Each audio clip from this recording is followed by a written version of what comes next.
जय हिंद साथियों, एक बार फिर से स्वागत करता हूं आपका स्कॉलर्स के डिजिटल प्लेटफॉर्म पर। जैसा कि आप लोग जानते हो कि हम लोग एक पीवाईक्यू की श्रृंखला लेकर इस चैनल पे चल रहे हैं और जिसके अंतर्गत आज हम लोग करने जा रहे हैं 13 सितंबर 2024 के अंदर जो आपको पहली शिफ्ट में आपसे क्वेश्चन किए थे उसके बारे में। ठीक है, ये आपका एग्जाम हुआ था एसएससी प्रीलिम्स का। और इस प्रीलिम्स एग्जाम के पहले क्वेश्चन की ओर बढ़े रीजनिंग के अंदर, तो ये आपसे क्या पूछा है देखिए। आपको एक सीरीज दी गई है जहां पर आपको कुछ नंबर दिखाई दे रहे हैं और कुछ अल्फाबेट दिखाई दे रहे हैं। तो अगर नंबर की बात करूं तो मैं सिर्फ नंबर को चेक करूं तो यहाँ से -3 दिखाई दे रहा है, यहाँ से -3, यहाँ से -3, तो आगे भी -3 होगा, कितना, 9। और 9 के हिसाब से देखूं तो मेरे 3 ऑप्शन एलिमिनेट हो गए, एक ही रह गया, एक ही रह गया। चलो अल्फाबेट को भी मैं आपको समझा देता हूँ कि अल्फाबेट को अगर देखना चाहो तो यहाँ के क्रमांक लिखने पड़ेंगे। ए का क्रमांक 1, एच का 8, सी का 3 और जे का 10। और अगर यहाँ पे अगर अपन सीक्वेंस को समझना चाहें तो +2 मुझे दिखाई दे रहा है कि आगे भी यही चलेगा, बिल्कुल यही चलेगा। जी में +2 करोगे तो आई आएगा, और एन में +2 करोगे तो क्या आएगा, पी आएगा। एन में +2 करोगे तो क्या आएगा, पी। तो IP9 आपका आंसर हो जाएगा, जो कि पहले ही अपन कर चुके हैं। ठीक है, ये था आपका पहला क्वेश्चन। क्वेश्चन नंबर 2 की ओर बढ़ते हैं। तो क्वेश्चन नंबर 2 बोला है कि which of the following interchange of numbers would make the given equation correct. कहने का मतलब है कि कौन से दो नंबर को आपस में बदलें ताकि दी गई समीकरण जो है वो संतुलित हो जाए। तो देखो, अगर बात करें कि कौन सा ऑप्शन इनमें से चेक करना चाहिए सबसे पहले, तो वो डिसाइड करेगी ये चीज, एक तो ये वाली चीज और एक ये वाली चीज। यहाँ पर अगर देखें तो 27 से डिवाइड होने वाली चीज आनी चाहिए। यानी अगर ऐसे ऑप्शन जो 1.6 को बदल दे, 1.6 को बदलने वाला एक ही ऑप्शन दिया गया, तो अपन सबसे पहले इसी को चेक करेंगे, सबसे पहले इसी को चेक करेंगे। क्योंकि जैसे ही 1.6 को चेंज करेंगे तो यहाँ पर तो आ जाएगा क्या, 0.3, और यहाँ पर आ जाएगा क्या, 1.6। क्लियर है बात। अब 480 में जब 1.6 से डिवाइड करेंगे तो आपको 300 मिलेगा, और 5 से मल्टीप्लाई कर कर 500 ऐड करने पर आपको 2000 मिलेगा। अगर नीचे आते हैं तो ये 190 आपका प्लस का है, +9 इंटू 27 को जब 0.3 से डिवाइड करेंगे तो मुझे कितना प्राप्त होगा, आप बोलोगे सर 90 प्राप्त होगा। ठीक है, अब इसको अगर सोल्व करेंगे तो देखो 9 और 9, 181 प्लस 190 हो जाएगा 1000। यानी 2000 में जब 1000 का भाग लगे तो आपको कितना मिल जाएगा, 2। और देखो अपना पहले ही केस में अपना आंसर आ चुका है और कोई ऑप्शन मुझे चेक करने की आवश्यकता नहीं है। मैं बार बार कह रहा हूं कि क्यों मैंने ये ऑप्शन लिया, उसको मैंने आपको बताया कि डिवाइड वाली चीजें जो है वो चीजों को डिसाइड करती है। ठीक है, नेक्स्ट क्वेश्चन नंबर 3 की ओर चलेंगे, जहां पर आपको मैं बार बार कहते आ रहा हूं कि ऐसे प्रश्नों को पढ़ने में भी समय लगता है, लेकिन ये चीज देखकर आप ये कह सकते हो कि ये जो प्रश्न है वो एनालॉगी यानी सादृश्यता का है। क्योंकि ये जो आपको सिंबल दिखाई देते हैं वो मोस्टली सादृश्यता के टॉपिक से दिखाई देते हैं, जिसका मतलब होता है कि जो रिश्ता यहाँ पर है वही रिश्ता किसके साथ होगा दिए गए ऑप्शन के अंदर। आपको पूरा लैंग्वेज पढ़ने की आवश्यकता नहीं है, एग्जाम में भी नहीं पढ़ोगे। क्लियर है बात। तो देखो, अगर इनको समझने की बात करें तो यहाँ पे तुच्छ दिखाई दे रहा है और यहाँ पे प्रासंगिक दिखाई दे रहा है। कहने का मतलब है तुच्छ मतलब तो होता है एक जो छोटा मान लो एक तरीके से, और प्रासंगिक का मतलब मान लो एक तरीके से लार्ज यानी बिग। जैसा कि इसको आपको इंग्लिश में पढ़ने पर आराम से समझ में आएगा। लेकिन अगर बात करें इन दोनों में रिलेशन की, तो ये जो रिलेशन है वो एंटोनिम का बना यानी विलोम शब्द का बना। तो मुझे बताओ कि डिराइड, डिराइड का मतलब क्या होता है। तो आप कहोगे उपहास, तो बेटा उपहास का मतलब भी समझ में कम ही आता होगा। मैं बताता हूँ आपको इसका मीनिंग। इसका मीनिंग होता है मजाक उड़ाना। क्या मीनिंग होता है, मजाक उड़ाना। किसी का आप मजाक उड़ा रहे हो। अब इसका आपको चाहिए क्या, विलोम शब्द। तो देखो, टोंट मारना तो वही है कि आप मजाक ही उड़ा रहे हो एक तरीके से। जीर जीर का मतलब तो मजाक होता ही है, मजाक करना। और डिटेस्ट का मतलब घृणा करना, यानी किसी को क्या, किसी से अपन घृणा करते हैं उसको अगर देखा जाए तो एक तरीके से एंटोनेम तो नहीं होगा। किसका एंटोनेम नहीं होगा, मजाक उड़ाने का। ये सिनोनेम हो गए, ये तीनों क्या हो गए, पर्यायवाची। लेकिन मुझे चाहिए एंटोनेम जो आपको ऑप्शन नंबर 1 में दिखाई दे रहा है, प्रोत्साहित करना। क्लियर है बात, इनकरेज करना। नेक्स्ट क्वेश्चन नंबर 4 की ओर चले तो क्वेश्चन नंबर 4 मेरे को एक नंबर सीरीज दिखाई दे रही है, और नंबर सीरीज में आपको पूछा है कि क्वेश्चन मार्क की जगह क्या आएगा, क्वेश्चन मार्क की जगह क्या आएगा। चलो देखते हैं। 30 से 20 आने का जो मेथड है वो क्या हो सकता है।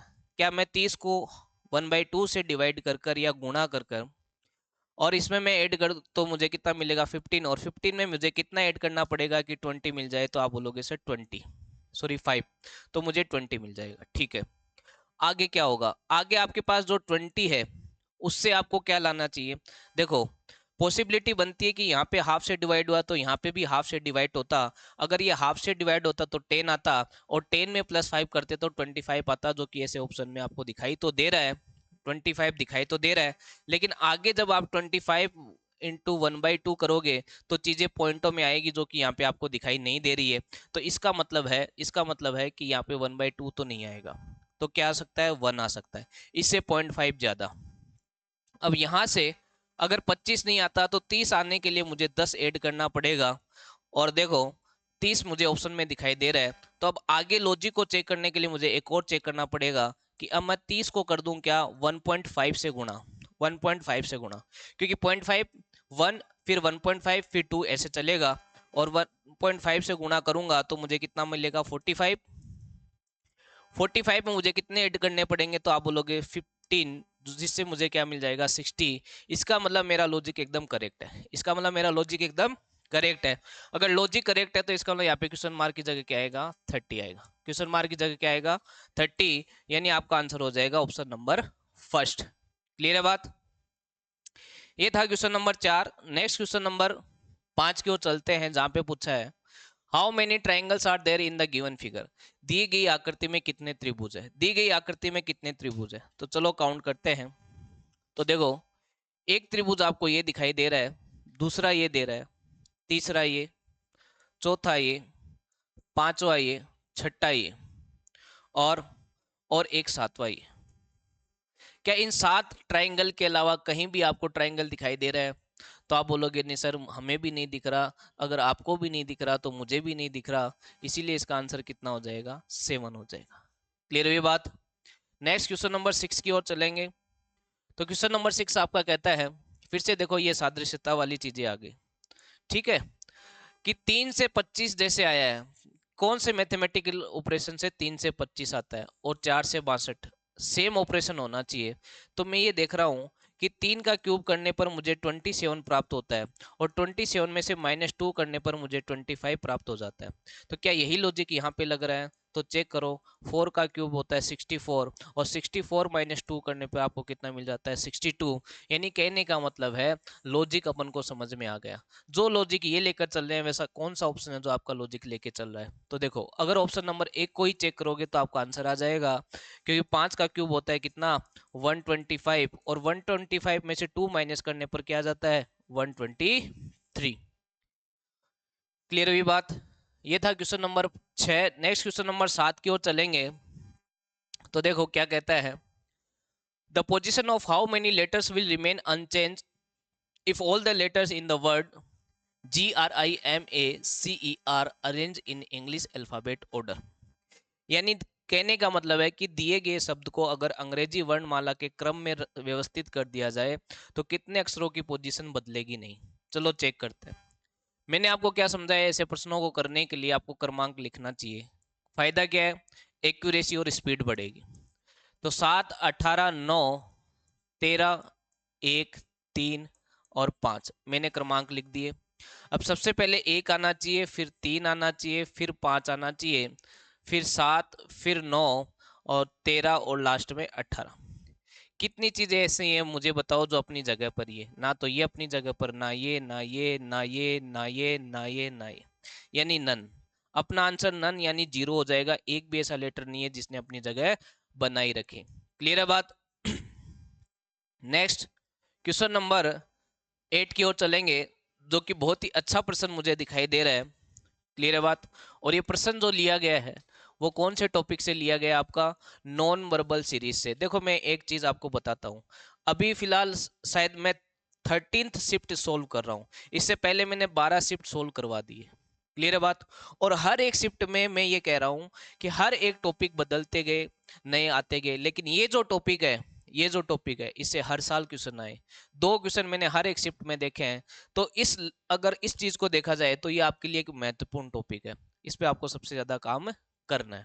ठीक है, तो देखो अगर बात करें इसको समझने की, तो आप ये देखो कि यहां से यहां चीजें चेंज हुई, यहां से यहां चीजें चेंज हुई, लेकिन आप ये देख रहे हो जो अल्फाबेट यहां थे वही अल्फाबेट यहां पर है। लेकिन जैसे ही आप इन दोनों चेक करोगे, इन दोनों को चेक करोगे, इन दोनों को चेक करोगे, तो एक नया अल्फाबेट आपको दिखाई दिया, एक नया अल्फाबेट आपको दिखाई दिया।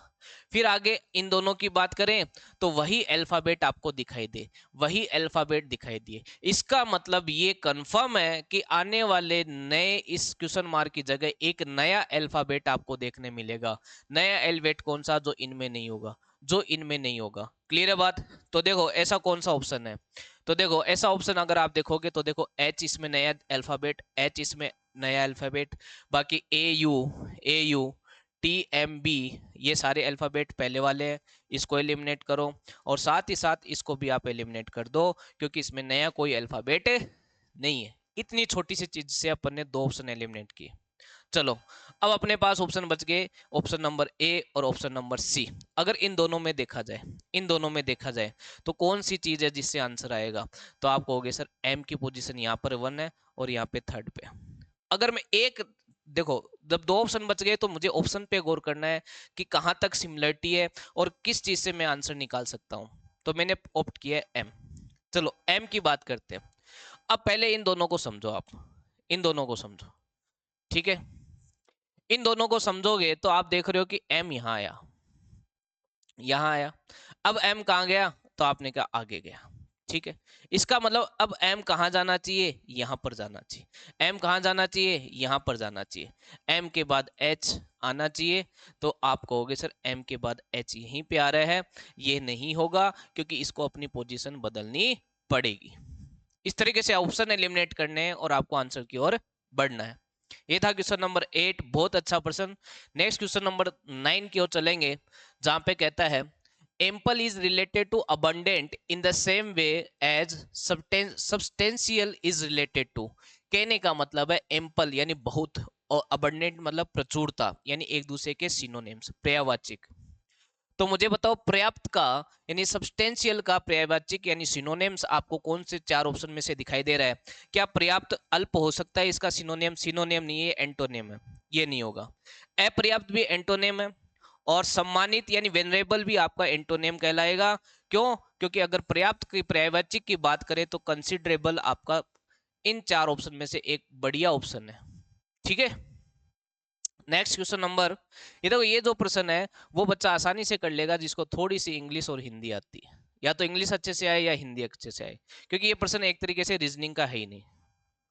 नेक्स्ट की बात करें तो क्वेश्चन नंबर 10 कहता है in a certain code language husband HUSBAND coded as JVUDBPF, sister is UJUVFT, how will brother be written in that same language. कहने का मतलब है ये प्रश्न जो आपका लिया गया है वो कोडिंग डिकोडिंग से लिया गया है, और जहां पर वो क्या कह रहा है कि हस्बैंड का कोड इसने ये किया है। चलो इस चीज को समझने के लिए अपन क्या करेंगे, इनके क्रमांक लिखेंगे। H का 8, U का 21, S का 19, B का 2, A का 1, N का 14 और D का 4। J की बात करें तो ये 12 दिखाई देता है, V की बात करें तो 22 दिखाई देता है, U की बात करें तो 21, और उसके बाद D की बात करें तो 4, B की बात करें तो 2, P की बात करें तो 16 और F की बात करें तो 6। यहाँ पे आपको क्या दिखाई दिया? यहाँ पे आपको सीक्वेंस अगर देखा तो देखो, सॉरी जे का आपका क्रमांक 12 नहीं होता बेटा, जे का क्रमांक होता है 10। जे का क्रमांक कितना होता है? 10। क्लियर है बात? चलो लॉजिक को समझते हैं अब। लॉजिक अगर समझने की कोशिश करें तो यहाँ पे +2 हुआ, यहाँ पे आपका +1 हुआ, यहाँ पे +2 हुआ, यहाँ पे प्लस क्या हुआ 2 हुआ, यहाँ पे भी +1 हुआ, यहाँ पे +2 हुआ और यहाँ पे +2 हुआ। तो यानी आपने देखा कि कहीं पे +1 हो रहा है, कहीं पे +2 हो रहा है। तो आपको जब ऐसी चीजें दिखाई दे तो याद रखना हमेशा मेरी एक बात, ये जो कॉन्सोनेंट और वोवेल्स की बात आती है, ये कॉन्सोनेंट और वोवेल वाला जो लॉजिक है बहुत बार एग्जाम में पूछा जाता है। इसमें क्या होता है, वोवेल को तो कोड करता है अलग सीक्वेंस से, और कॉन्सोनेंट यानी व्यंजन को आपको करता है कोड अलग तरीके से। वोवेल कौन कौन से होते हैं?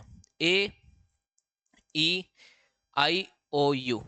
अपने रीजनिंग में यही वोवेल्स हैं। आप बोलोगे सर रीजनिंग में क्या इंग्लिश में भी यही वोवेल होते हैं? नहीं बेटा, ये वोवेल नहीं होते। इंग्लिश में इनका जो साउंड होता है वो वोवेल होते हैं, ठीक है। लेकिन अपने रीजनिंग में A, E, I, O, U क्या होते हैं? आपके स्वर होते हैं। तो देखो इसमें स्वर के साथ क्या किया, देखो यू क्या था आपका, एक स्वर था, ए क्या था आपका, स्वर था, यानी इसने स्वर में यानी वोवेल में तो +1 किया और कॉन्सोनेंट में +2 किया। इसी चीज को देखते हुए अपन को कोड करना है ब्रदर का, अपन को कोड करना है ब्रदर का। बी की बात करें तो कॉन्सोनेंट है, तो कॉन्सोनेंट में +2 ऐड होगा तो आ जाएगा अपना डी। आर भी कॉन्सोनेंट है तो इसमें +2 होगा और आ जाएगा टी। ओ आपका एक वोवेल है तो जिसमें +1 होगा जो आ जाएगा पी। डी टी पी से ऑप्शन एलिमिनेट करने की कोशिश करो तो ये हो जाएगा, ये हो जाएगा, ये हो जाएगा, एक ही ऑप्शन रह गया। अब पूरा सोल्व करने की आपको आवश्यकता नहीं है। इस तरीके से ऑप्शन पे भी पूरी आपकी नजर रहनी चाहिए कि तुरंत आंसर करके आगे बढ़े। क्लियर है बात? की ओर बढ़ते हैं।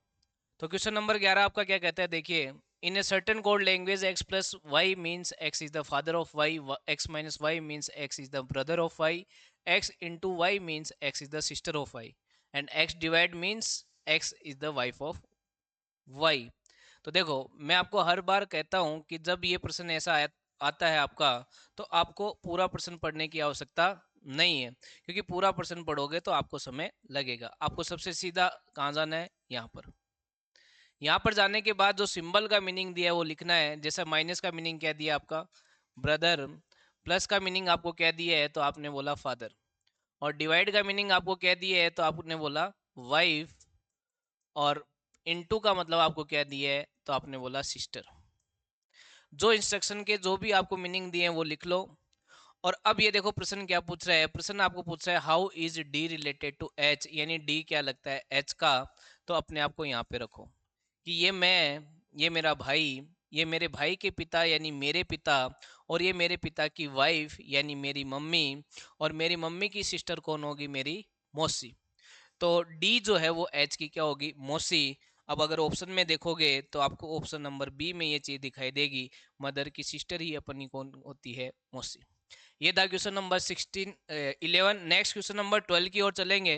तो क्वेश्चन नंबर 12 आपका क्या कहता है, देखिए, क्वेश्चन नंबर 12 की बात करें तो identify the figure given the option which when put in place of question mark. देखो आपको एक फिर से एक नॉन वर्बल सीरीज दिखाई दे रही है, लेकिन ये नॉन वर्बल सीरीज आपको एकदम आसानी से समझ में आ जाएगी। यहाँ एक बॉक्स था, यहाँ दो था, यहाँ बॉक्स 3 थे, यहाँ बॉक्स 4 थे, तो अब बॉक्स 5 वाला ही ऑप्शन होगा, जो कि ये नहीं होगा। 1 2 3 4 5 यहाँ पे जरूर है, 1 2 3 4 5 यहाँ पे भी है, लेकिन ये ऑप्शन नहीं होगा। लेकिन अगर देखा जाए तो ये चीज आपकी चलनी चाहिए, ये चीज अगर चलेगी तो आपका ऑप्शन नंबर बी हो जाएगा। क्लियर है बात, क्योंकि इसकी डायरेक्शन चेंज हो गई है। ठीक, नेक्स्ट क्वेश्चन नंबर 13 की ओर चलते हैं, जहां पे आपको एक ही डाइस की दो फॉर्म दिखाई दे रही होगी, और इस दो फॉर्म में आप देख पा रहे हो क्या कि 6 letter A B C D E F and G are written on different faces of dice. Two position of this dice are shown in the figure below. Find the letter on the face opposite to A. यानी A के विपरीत क्या होगा। बेटा मैं बार बार कहते आ रहा हूं आपको, जो हर एक शिफ्ट सोल्व कर रहा है, जो हर एक शिफ्ट सोल्व कर रहा है वो ये कहेगा इन दोनों में चूंकि A ही कॉमन है, इन दोनों में चूंकि A ही एक ही लेटर कॉमन है, इसका मतलब इस A के अपोजिट वही लेटर होगा जो इन सबसे नया होगा, इन सबसे नया होगा। इन सबसे नया क्या है, इन सबसे नया क्या एफ है, क्या एफ आपको यहाँ दिखाई दिया, हाँ बिल्कुल, तो ये नहीं होगा। जी आपको दिखाई दे रहा है, ये भी नहीं होगा। क्या ई इनमें दिखाई दे रहा है, तो आप कह रहे हो सर नहीं दे रहा, तो यही आंसर हो जाएगा, क्योंकि सी भी आपको दिखाई दे रहा है। अब मैं बताता हूं ऐसा क्यों होता है। ये तो था मेरा आंसर करने का तरीका, कि मैं जब मेरे को पता है कि करना क्या है क्वेश्चन के लिए, आंसर तक पहुंचने के लिए, बस उस पर ध्यान देना है, यहाँ पे पीएचडी नहीं करनी है आपको। ठीक है, तो देखो फिलहाल मैं आपको समझाने के लिए पूरी बात बता देता हूँ। इन दोनों अगर डाइस के अंदर देखा जाए तो केवल एक लेटर कॉमन है। जब एक ही लेटर कॉमन होता है तो अपन क्या करते हैं, जो कॉमन होता है उससे घड़ी की दिशा में घूम जाते हैं। ठीक है, इस तरीके से। अब आप कह सकते हो सी का अपोजिट जी, बी का अपोजिट एफ, और इस ए का अपोजिट एक नया अल्फाबेट जो यहाँ पर नहीं है, वो कुछ भी हो सकता है। जबकि यहाँ पर देखा जाए तो 6 सतह में अगर बात करें तो इनमें से देखा जाए तो अभी ई गायब है, ई गायब है, तो ई ही ए का अपोजिट हो जाएगा। ठीक है, ये था question number 13। Next question number 14, जो कि आपको रिपीटेड सीरीज दिखाई दे रही है, और रिपीटेड सीरीज की अगर बात करें तो आपको क्या करना होता है, क्या करना होता है, ग्रुपिंग करनी होती है। अगर ग्रुपिंग बैठ जाती है तो ठीक है, अदरवाइज अपन को ऑप्शन से चलना पड़ेगा। चलो सबसे पहले ग्रुप बनाने की कोशिश करते हैं। तो 1 2 3 4 5 6 7 8 9 10 11 12, 12 चीजें हैं, तो पॉसिबिलिटी है ग्रुप या तो 3 3 का बनेगा या कितने का बनेगा, 4 4 का। पहले 3 3 का बनाने की कोशिश करते हैं। तो ये बन गया आपका 3 3 का ग्रुप। ठीक है, यहाँ एक्स टी दिखाई दिया, ये एक्स तो ये टी हो सकता है और ये एफ, तो F x T F x T F x T बिल्कुल अपना ग्रुप बन गया। तो अपना आंसर भी आ जाएगा F T X T F F T, last में एफ एफ टी, लास्ट में एफ एफ टी नहीं है, बिल्कुल है, नहीं है, नहीं है, ये अब पूरा चेक कर लो, F T X T F F T. Clear है बात। नेक्स्ट क्वेश्चन नंबर अपन चलेंगे 15 की ओर।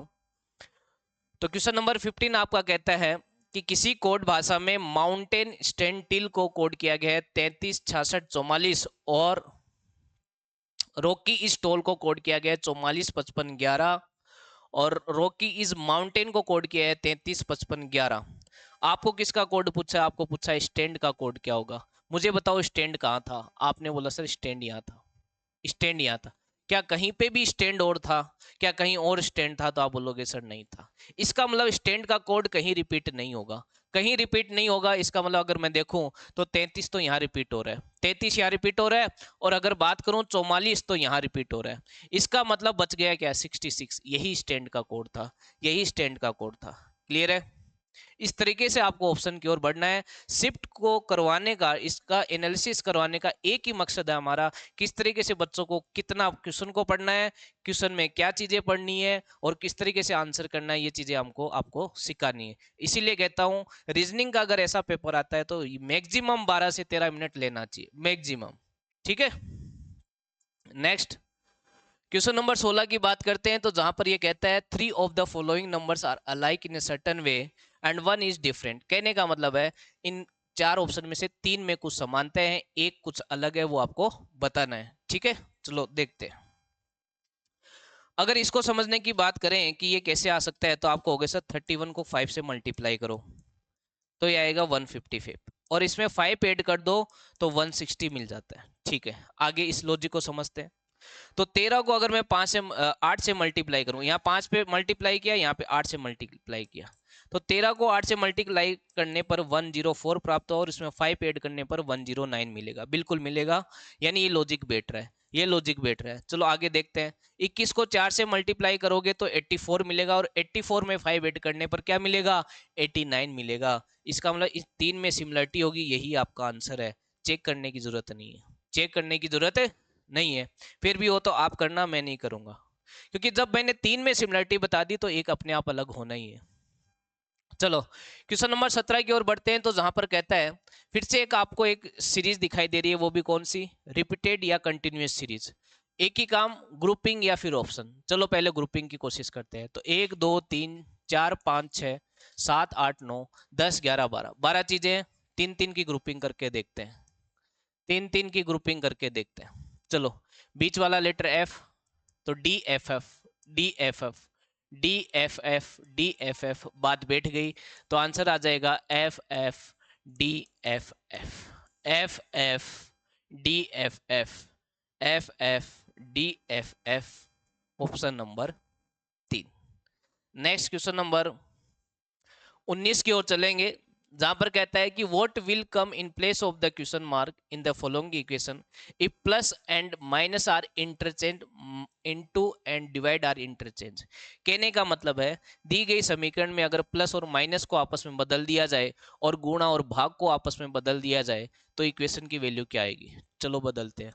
315 गुणा की जगह डिवाइड करना है, माइनस की जगह प्लस, फिर माइनस 16 गुणा 7, सोल्व करो।